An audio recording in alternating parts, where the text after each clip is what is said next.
Now we are into a e-tourist visa regime, and 113 countries have been provided this e-tourist visa facility, and this has been done just about in a year's time. And we are not stopping there. We're going to extend to another 37 countries, making it 250 over the next few months. Now, e-tourist visa would mean that you sitting in your country, you just have to click the computer button and you get the e-visa on your inbox. And later on, when you land up in the country in India, the rest of the formalities like biometrics are done by at that level. Apart from this, we are also going to make this e-visa regime more friendly and more compatible to the travel trade, in the sense today it is single entry. We are trying to make it multiple entry. Anyone coming to India may like to go to the other countries, go to Sri Lanka, go to Bangladesh, go to Bhutan and then come back again. Say for instance, Buddhist circuit. One would like to go around in the SAARC nations and come back again. Then extending to 60 days, presently it is 30 days. We are contemplating on that. Similarly, it is for the MICE business travelers, the traditional visa system still exists. We are trying to get the MICE tourists also into the e-visa. And the application for e-visa is presently only for 30 days before you can apply. So we are trying to increase it to 180 days, because the traveler prepares his itinerary at least 6 months before. Now this is like simplification and rationalization of e-visa regime. So access is one important aspect in terms of e-visa, and we are in a different regime altogether, and this has been a game changer, I would say. The travel trade and the countries have taken it in a very, very positive manner, and there has been a phenomenal increase of people resorting to e-visa. There has been an increase of almost 800% in people who are going by e-tourist visa and not the traditional visa. So now things have changed. Let me also tell you why we are feeling excited and upbeat.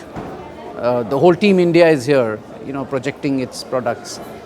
We have had a very phenomenal increase in the tourist arrivals compared to the world average. In 2014 calendar year, we registered 10.2% growth in the tourist arrivals, compared to just about 4.7 to 5% average, world average. And it was not just for one freak year, 2014. For 2010 onwards to 2014, the average growth rate of tourist arrivals has been 7%. This is compared to 4.5 to 5% the world over. Now, continuously for 5 years, there's been a steady growth. It's likely to go up further. Even if it remains at 10% or above the world average, we are going to have many more arrivals. We expect a lot more from UK. We have kept a target of 1 million tourists from UK alone, and presently it's about 0.8 million. So another 20,000 people we expect per year, and it's going to go up. With 10% increase, it is not a difficult thing as well. Those 113 countries that we have opened e-visa, basically they are those potential countries from where the tourists can come. Let me also tell you, UK alone we get about 15%, very strong, almost number two, second country to have the maximum number of tourists. It's about 15% of the total tourist arrivals. Presently, about 15 countries on an average, we have the maximum share up to 70-75%. So on one hand, why we are going to consolidate and register a growth in these 15-16 countries from where we get 75% of the tourists, we are also opening up into the lesser destinations, the destinations from where we are getting relatively lesser. So we are focusing on those countries as well, at the same time consolidating the countries from where we are getting the tourists. So the strategy would result in more arrivals from all over. We have plethora of destinations. India is incredible because a tourist doesn't know where all to go within the time that he has. So he has to pick and choose. So we are offering a sort of shelf of destinations. We have been offering for quite some time. Now we're adding some more destinations or maybe themes into it. One is the coastal circuit. We have developed a coastal circuit, and we are spending millions of dollars into this scheme by providing infrastructure. Now that will involve the beaches, the beach tourism, cruise tourism, And we have got many lighthouses. Now they are very unique, heritage products, tourism products.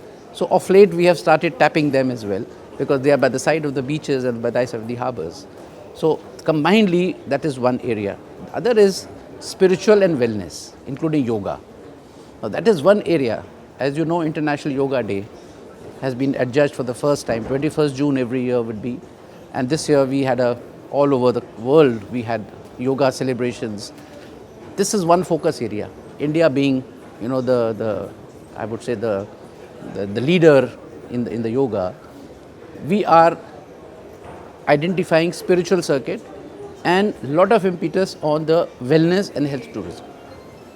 Now when we say wellness, it means our ancient way of medication, ancient way of treatment will be bring to the fore, and at the same time we are developing infrastructure for medical tourism, though it is in the private sector. Nice hospitals, state-of-the-art facilities. Lots of people from the Gulf, lots of people from countries around, they are entering India to get them treated.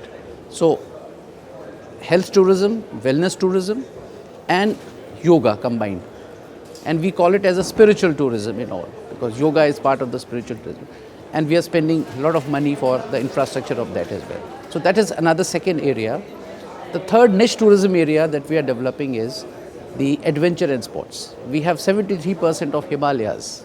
We have beautiful northeast states, all hilly areas, and focusing on the youth, the backpackers, adventure, sports, rafting. We have the best of rivers. So this is one area where the focus both on the infrastructure has not been as much as it could have been. We are focusing on that, and we are inviting lots of adventure sports associations also to convene events in India with the top of the adventure sports people, coming into India and showcasing. Now this is how we are going to take up, using the destinations and using the resources that we have in terms of, the best of the mountains, the best of the rivers. This is another area where we are going to focus and create some more ripples in the minds of the people to get attracted towards these destinations. Connectivity is a very important aspect, and the government is bringing out a new civil aviation policy. Now over the last few years, as the world may have noted, there is a lot of things have opened, the sky has opened. The domestic airlines are coming to international airports. This new civil aviation policy will envisage further connectivity issues, the licensing issues, and also the issues which are required to make more and more seats available and to have better connectivity between the world and India. Not only that, regional connectivity.